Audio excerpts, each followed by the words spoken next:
النبي عليه الصلاة والسلام. احفظهم وخليهم دعائك لما تهجم عليك جيوش الهموم. إذا كنت عايش في الأمان الحمد لله ومفيش حروب في بلادنا، بس الحياة كلها معارك. فرفع ايديه وقال: اللهم منزل الكتاب ومجري السحاب اهزم الأحزاب اللهم زلزلهم. ورفع النبي صلى الله عليه وسلم ايديه وقال: اللهم استر عوراتنا وآمن روعاتنا واحفظنا من بين أيدينا ومن خلفنا وعن أيماننا وعن شمائلنا ومن فوقنا ونعوذ بعظمتك أن نغتال من تحتنا. بيقول أحد الصحابة: فظل النبي صلى الله عليه وآله وسلم يدعو بهذا الدعاء 3 أيام حتى استجاب الله لنا وكشف عنا غمة الأحزان. السلام عليكم ورحمة الله وبركاته. ازيكم عاملين ايه؟ يا رب تكونوا جميعا بألف خير. النهاردة فيديو جديد وروتين جديد. روتين النهاردة بصوا مشجع من الدرجة الأولى، بالإضافة هنعمل فيه يعني حاجة كده مش مكلفة خالص، بكيلو دقيق واحد بس هتملي بيتك بالخير كله. تمام. تابعوا كده معايا الفيديو ان شاء الله هيعجبكم. واللي بيدخل قناتي لاول مره وما اشتركش عندي في القناه يشترك على كلمه اشتراك وفعل زر الجرس على الكل عشان كل ما انزل فيديو جديد يوصله اشعار بيه ويتفرج على الفيديو ان شاء الله. تمام. يعني لازم تضغط على الجرس وتفعل كلمه الكل علشان الاشعارات توصل ليك. المهم كده النهارده هنعمل كحك. ايوه ما تستغربوش، النهارده احنا مش في ايام العيد دلوقتي ولا اي حاجه، بس علشان سبحان الله يمكن الصيف يعني دايما الناس تقول ايه الشتاء بيجوع. انا بقى في العكس، في الصيف يعني انا بكون طالعه من الشتاء ببقى خاسه، في الصيف بقى ببقى ايه محتاجه ان انا اكل كتير سبحان الله. فكل شويه ببقى جعانه فايه مش عارفه اكل ايه. المهم ان انا فكرت هعمل ايه بسكوت وهعمل كحك. ماشي. طبعا البسكوت ده هشاركه معاكم ان شاء الله باذن الله في الفيديو اللي جاي، لسه ما عملتوش يعني. بس هينزل بقى في الفيديو اللي جاي. هنا هنعمل النهارده الروتين بتاع الغسيل تمام، وهنشطب المطبخ ونعمل الغدا زي ما هتشوفوا كده بالظبط. وهنعمل هو كيلو واحد بس، ودي سمنه بلدي هسيحها معاكم، وهتشوفوا الفيديو كده بالخطوات. بس تابعوا معايا الفيديو وصلوا على النبي في البدايه. اللهم صل وسلم وبارك على سيدنا محمد وعلى اله وصحبه وسلم. بصوا ده كان بالليل وانا كنت بغسل بالليل، فشطبت المطبخ حلو حلو جدا يعني. غسلت البوتاجاز والمواعين والحوض وكل حاجه، والسجاده اتكنست والزباله طلعتها بره.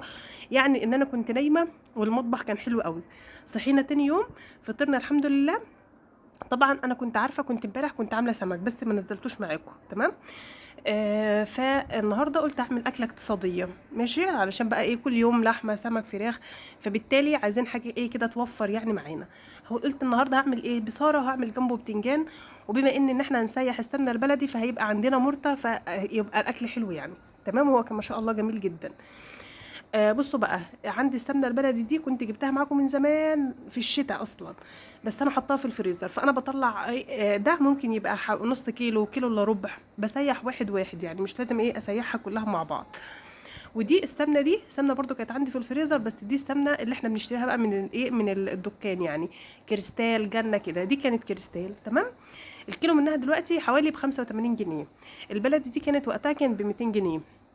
ماشي. اللهم صل على سيدنا محمد. طب انا مطلعه التانية دي ليه؟ مطلعه التانية دي عشان هعمل بها الكحك تمام. هاخد من السمنه البلدي دي شويه على التانية وهعمل بيها ده نص كيلو، هشيل منه شويه واحط شويه اللي انا اشيلهم احطهم من مين؟ من السمنه البلدي دي. تعالوا بقى اوريكم البصاره كانت تحفه تحفه تحفه. تمام. دي هنا بصوا يعني بتبقى سهله جدا بالنسبه لي انا، يعني من اسهل الاكلات اللي انا بعملها. بتبقى عندي الشوربه في التلاجة، بحط الشوربه والفول اصلا ببقى مفرزاه زي ما شفتوا قبل كده من الفيديو اللي فات لما كنت عامله الطعميه، وكنت عامله كيس فيه فول وعليه خضار محشي تمام. بفضل الاتنين على بعض، بحط عليهم البهارات، بقطع بصله وكم فص توم بحطهم مع بعض كده. وبعد كده بعمل اللي هو بقى البصل اللي احنا بنقليها دي، باخد منها معلقه احطها عليها. بعد كده لما تبدا تغلي وتستوي بضربها بالهاند بلندر وخلاص، احطها في الاطباق واحط باقي البصل ده على وشها. وده يعني من اسهل الاكلات اللي انا بعملها. وعايزه اقول لكم بقى الطعم بيبقى تحفه. دي السمنه البلدي.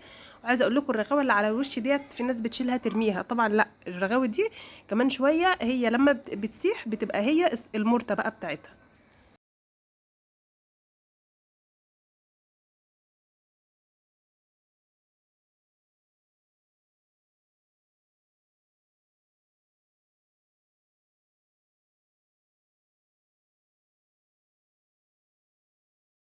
وعملت جنب البصاره بقى عملت بتنجان بالدقه العاديه، وزي ما بقول لكم المرطه والحاجات دي. في الوقت اللي انا كنت الوقت ده كنت انا بالفعل بسيح السمنه وكنت بعمل الكحك. تمام. لازم الدقيق تنخليه كويس علشان تخلي كده الحاجه هشه، وما يبقاش فيه ايه ما يبقاش مكتوم يعني. المهم ده كيلو، وده من الدقيق السايب عادي اللي احنا بنشتريه، كان الكيلو ب 17 جنيه بس. هننخله كله. وبعد كده عندي زي ما انتم شايفين كده بيكنج باودر، عندي ريحه الكحك وممكن تقدري تستغني عنها. تمام. عندي سكر بودره، ده سكر بودره، فانا احط معلقتين على الكيلو، حط معلقتين. تمام. وكمان رشه ملح، وكمان هنحط نص معلقه او معلقه صغيره او نص معلقه كبيره بيكنج باودر. تمام. وكمان هحط سمسم. يبقى دي كل المكونات الايه الناشفه. ماشي. وكمان حطيت للكيلو دقيق حطيت 3 معالق نشا. ماشي. يعني انت عايزه تحطيها، بس هو ده اللي بيديه القرشه، يعني بيخليه حلو. المهم زي ما انتم شايفين كده هقلبه بقى كده كويس، واحط السمسم. ولما حطيتهم كانوا حبه صغيرين، فروحت جبت حبه من التلاجة وحطيت كمان شويه يعني. وطبعا السمنه عايزه بقى تقدحيها قوي. ماشي. لو انت عايزه هتعملي كميه كبيره وهيفضل عندك لفتره طويله، فمن الافضل ان انت تقدحي السمنه، يعني تخليها سخنه قوي، تنزل على السمسم كده او على الدقيق تخليه يغلي. انما لو هو حبه صغيرين زي اللي عندي كده ممكن تسخنيها بس وايه وخلاص، لان هو اصلا مش هي يعني مش هيقعد فتره طويله، فبالتالي هيخلص بسرعه. اللهم صل على سيدنا محمد. هي دي بقى السمنه. حطيت عليها شويه سمنه بلدي زي ما انتم شايفين كده مكان الحبه اللي انا شلتهم. وطبعا هبدا بالسمنه الكحك غير القرص، يعني دي لازم نبسته الاول. يعني ايه، نغلف الدقيق بالسمنه وبعد كده ننزل عليه بقى بالمكونات اللي هي التانية استايله، سواء هتعمليه بلبن او هتعمليه بميه. ماشي. ده السمسم التاني اللي انا بقول لكم عليه، فانا احطه كده عليه وبعد كده هبدا اقلبه وانزل عليه بالسمنه، وابدا اغلف الدقيق بالسمنه بايديا زي ما هتشوفوا لحد ما كل الدقيق بقى يختفي خالص. هننزل عليه بقى بالميه بالخميره اللي هنعملها دلوقتي. صلوا كده على النبي، اللهم صل وسلم وبارك على سيدنا محمد وعلى اله وصحبه وسلم. وتابعوا الفيديو. بصوا، عايز اقول لكم من اقل حاجه تقدري تعملي، يعني انت مثلا لو عندك السمنه دي وعندك الدقيق، خلاص انت مش محتاجه حاجه من مره تاني. تقدري تعمليه بقى، تعملي لاولادك اي حاجه مثلا عايزين تفطروا بيه الصبح ياكلوه بالليل كده، فاهمين؟ فبالتالي بتبقى حاجه حلوه في البيت يعني. المهم كده يا جماعه، صلوا على النبي واستغفروا ربنا سبحانه وتعالى، وقولوا سبحان الله وبحمده سبحان الله العظيم. سبحان الله والحمد لله ولا اله الا الله والله اكبر ولا حول ولا قوه الا بالله العلي العظيم. استغفر الله الذي لا اله الا هو الحي القيوم واتوب اليه. اي بقى ذكر قولوه خلال ما بتتفرجوا على الفيديو عشان انا استفاد وانتوا كمان تستفادوا. تمام. بصوا بقى، انا غلفت الدقيق كله بالسمنه، وبقى ايه خلاص ما عادش فيه دقيق موجود معايا. هبدا بقى ايه، اجيب طبق فيه ميه دافيه، مش سخنه، ميه دافيه يا دوب، او ممكن تعملي بميه ساقعه، احنا دلوقتي في الصيف، مش ميه ساقعه يعني ساقعه، ميه من الحنفيه عاديه يعني. وتحط عليها بقى، حطيت عليها مثلا قطعه خميره صغيره، خميره بيره، او عايزه تحط كيس خميره فوريه. تمام. وبندوبهم في الميه، وبعد كده نبدا ننزل بالميه على العجينه دي. ومش هقول لكم طبعا الدقيق الكيلو هياخد كام، لان كل نوع دقيق مختلف عن التاني. يعني في نوع دقيق مش بياخد ميه كتير، في نوع تاني بياخد اكتر، فعلى حسب يعني. تمام. بتبداي تعجنيهم لحد ما تعملي الكره كده، تكوريها وتيجي تضغطي عليها، ما تلاقيهاش تشقق منك، فبالتالي تبقى كده ايه العجينه مظبوطه. ودي حطيت عليها ايه، نص الازازه بتاعت ريحه الكحك دي، مش اكتر من كده. وطبعا الكعك يا بنات يعني ايه، من اسهل الحاجات اللي انت تعمليها، مش محتاج مجهود كبير. هو مجرد كده بس ما بتلمي العجين والميه تدخل فيه والعجينه تطرى كده يبقى خلاص. يعني مش بندنا ايه نعجن فيه مثلا زي القرص، زي الفطير، زي الحاجات دي. فبالتالي عجينته سهله قوي ومش محتاجه منك مجهود، يعني مش لازم عجان، لو عندك عجان مش لازم اصلا تبهدليه. وما شاء الله هي اصلا لو انت عجنتها صح هتلاقي العجينه هتلم منك زي ما هتشوفي معايا في نهايه الفيديو. ماشي. انا هجيب المفرش السيليكون وهفرشه، وهبدا بقى افرد كده واعمله ايه، اقطعه بالسكينه زي القراقيش بالظبط، عشان مثلا لو عايزاه مثلا ناكله مع شاي بحليب يبقى كده حلو قوي. تمام. طبعا يا جماعه مش عايزين ننسى اهل غزه، ندعي لهم خصوصا شمال غزه، ربنا يا رب يطعمهم من جوع، اللهم امين. وطبعا فعلوا الهاشتاج على الفيسبوك على مواقع التواصل الاجتماعي، علشان يعني ده اقل حاجه نقدر نعملها لهم. تمام. شوفوا احنا بقى قاعدين في بيوتنا عمالين ناكل ونشرب والدنيا يعني حلوه معانا، وغيرنا يعني في حروب ومطارد، وهي اصلا بلده ووطنه، وحتى هو مش لاقي ياكل فيها. فربنا يعينهم وينصرهم ويعجل بنصرهم عاجلا غير آجل، اللهم امين. بقول لكم بتختبروا العجينه زي كده، بتاخدوا قطعه منها. بصوا انا لما اخدت قطعه لقيتها بتشقق، فبعد كده حطيت حوالي معلقتين بالظبط ميه، وبعد كده بدات اعجن فيها تاني.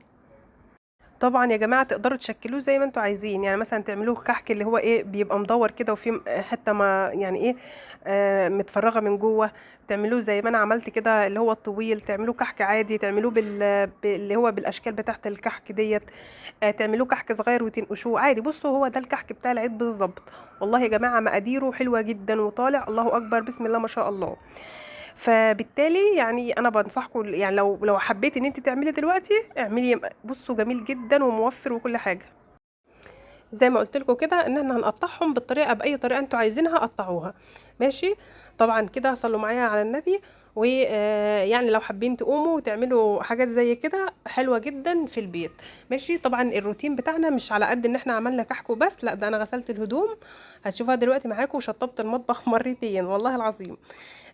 فالحمد لله رب العالمين، ربنا يعيننا وقوينا. بصوا بقى الطريقه دي حلوه جدا ان انت تعملوها كده ايه زي مثلثات. كمان لو عايزين تحشوها اي حاجه، يعني مثلا ممكن تحشوها عجوه تمام، او تحشوها ملبن تحطوا فيها ملبن.